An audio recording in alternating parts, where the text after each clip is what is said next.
Good afternoon.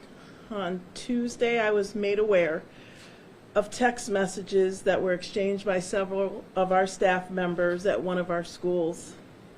I was horrified by the racist and demeaning references used to describe our children in the Rochester City School District. The staff members were put on leave Thursday evening, and the district will use all forms of available discipline up to and including termination. Our scholars in the Rochester City School District have experienced tremendous trauma, and specifically over the past 2 years. They've experienced the trauma of adverse childhood experiences. They've experienced the trauma of the pandemic, and many of them experienced the trauma of Daniel Prude and seeing all that unfolded in our city. It's important for all of us to know that words and language certainly do matter. Any type of behavior or mindset that is used to humiliate or devalue our scholars is unacceptable and will not be tolerated in our district. We have a strategic plan that guides our work. There are 7 core beliefs, and 2 of them specifically say that we embrace diversity and commit to the eradication of racism and all forms of discrimination and oppression. And also we respect and honor the dignity of all individuals. It is important at this time that as a district community that we stand together and know unequivocally that anything that does not lift our students up and harness the amazing and incredible potential that each one of them has certainly has no place in our classrooms. This situation is personally bothersome to me because when I was a student in 4th grade, I had a teacher tell me that someone who had my skin color could in no way, shape, or form be as smart as I was in math. And so I was sequestered away and for a period of several weeks needed to take quizzes and tests in a separate room. I'm grateful that my mom and my dad intervened and we had conversations with the school district. But this situation is under investigation, and so I certainly will be limited to what I can address. But we take this very seriously, and we will make sure that it is investigated fully so that we can come to a decision relative to next steps. Thank you. Superintendent, can you walk us through the chain of command of these text messages that might help us understand the veracity of them? I can't walk you through the chain of command other than what you've seen that is posted because I've seen images. And so there are text messages that have been exchanged. There was someone who, the text messages that were shown on the phone, and then there were 5 other individuals. But as far as I saw images, and so not really being able to track that, but I was able to see a variety of messages that were concerning and disturbing to me, Berkeley. Without getting into specifics, can you tell us how many teachers were put on leave, or if through this investigation you expect 6 teachers were put on leave. And do you expect any others to be involved, or? We're in the midst of the investigation as we speak. Out of the 5 people the employees whose names are visible on those images, are they among the 6? Yes. And do you know what grade level is involved in this? The investigation is ensuing, and so. And how is this being handled with the students? How has this been explained to them what's going on? So our district continues to work to become a fully restorative practices district. So there have been some restorative circles that have occurred and conversations that already have occurred and that will continue to occur. Certainly our trauma, illness, and grief team that I've spoken about on numerous occasions has been involved and has a presence at the school, and we will continue to provide those supports as long as they're needed to support our young people. How certain are we at this point that the text messages exchanged are real, and this is there like a due process type thing, or they're just photos, right? Is I guess what I'm asking. Mhm. So again, the investigation is ensuing. We have multiple individuals who are involved, and so again, to honor the fact that our educators are entitled to due process, can't comment at this time around that particular piece. Dr. Small, there's been dissent, I guess, with RTA over several years in terms of how far anti-racist professional development, culturally responsive things should go. With this and with the incident at School of the Arts, what else can the district do on a more systemic level? So last night, actually at the Board of Education meeting, Justin, as a part of my superintendent's report, I talked about the fact that the New York State Department of Education unfolded the culturally responsive sustaining framework. And so I unpacked that a little bit with the Board of Education and with my staff and those who are listening on YouTube as well as Facebook. And so there are 4 main tenets of that that are critical and I think are certainly very appropriate to this situation.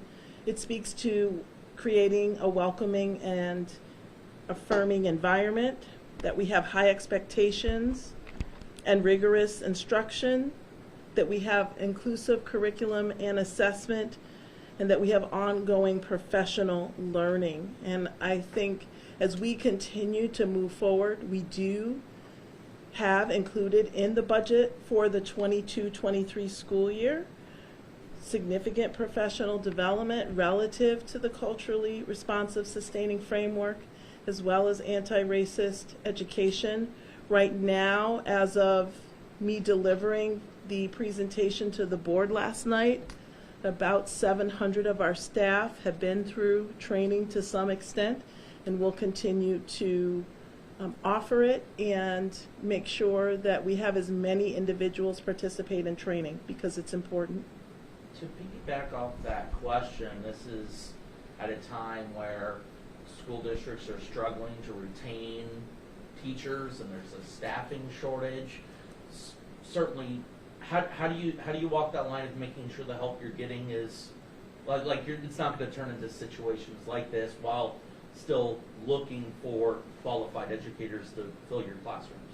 So the hiring process certainly is critical, and we just recently, and I'm thankful to our Board of Education, they approved hiring recruiters who are diverse and can really span not only our community but our state and the country to work to find the best, and who will support the wonderful and diverse students whom we serve in the Rochester City School District. But certainly once you hire, we do have a responsibility once they start as new staff to provide adequate training and then continue that training as they continue on the continuum of being a professional educator in the district. How long will the investigation take, do you think, ma'am? Can't tell you that at this time until we make sure that we feel like we've done a thorough job. Obviously, most school districts are facing teacher shortages. It seems like there's 6 teachers that are going to be out of the school for some time.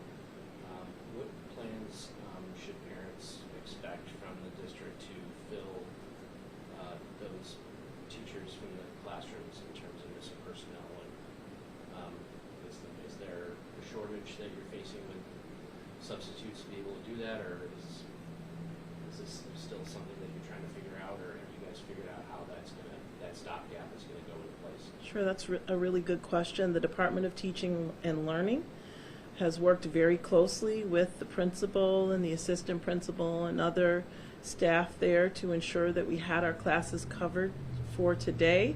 We have administrators who are certified teachers who are over providing support. We also have teachers on assignment, TOAs, who are providing support. They'll continue to work over the long weekend to develop a plan for however long we need while our 6 teachers are out on leave. And can you comment on, I think it was a few weeks ago, we saw another teacher put on leave from the district for the racist assignment. Is it a concern that, can you kind of talk about the concern that events like this seem to keep happening? We're a large district. We have many teachers, right? So, again, as information becomes available and we look at the evidence that's available, then we will move forward. But certainly it's concerning anytime someone does something that's unprofessional and that would humiliate and demean a young person. Superintendent, can you describe in layman terms what a restorative circle is, and when did that happen in this instance? So a restorative circle is when you have a trained professional in restorative practices gets together the group. Basically, restorative practices is restoring the harm, repairing the harm. And so you get the individuals together who have the concerns, and the trained facilitators has conversations with those who have been harmed, those who have done the harming, and the goal is to talk through what the particular problem is and then to come to understanding. Those circles happened earlier in the week between scholars and between staff. That between the time you found out about it and the time they were put on leave? They began the circles on Monday. So as I was finding out about it, I found out on Tuesday. So circles had been put in place, I believe, on Monday. And so it sort of had started within the school through that restorative practice, then you became aware of it On Tuesday. on Tuesday. And why, can you explain why the timeline of finding it on Tuesday and then putting teachers on leave on Thursday? Can you help us understand why that would take that amount of time? Mm-hmm. So any type of situation that happens in an investigation, you need to have just a sufficient amount of information, and then we move forward. There's not one particular way or set of circumstances that you say if this happens, then within 5 hours, within 24 hours. So it's you look at each situation individually.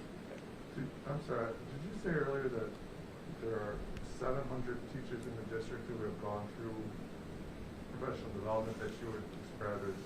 Staff, not teachers. So administrators, principals. So that's actually quite a minority of employees of the district. This is our first year.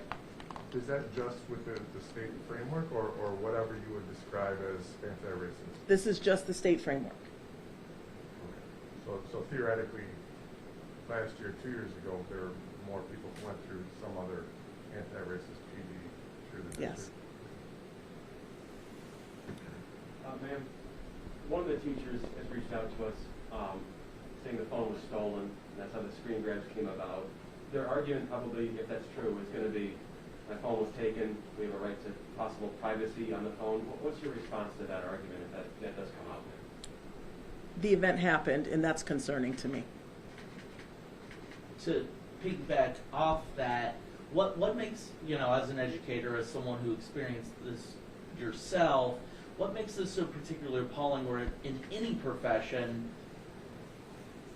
people are going to vent and people are going to say things they shouldn't? There's In a certain- difference between saying things that you shouldn't and being humiliating a student. And the text messages, the images, rather, that I read were humiliating. Have you spoken to any of the students in question or that you're? My staff has. I have not.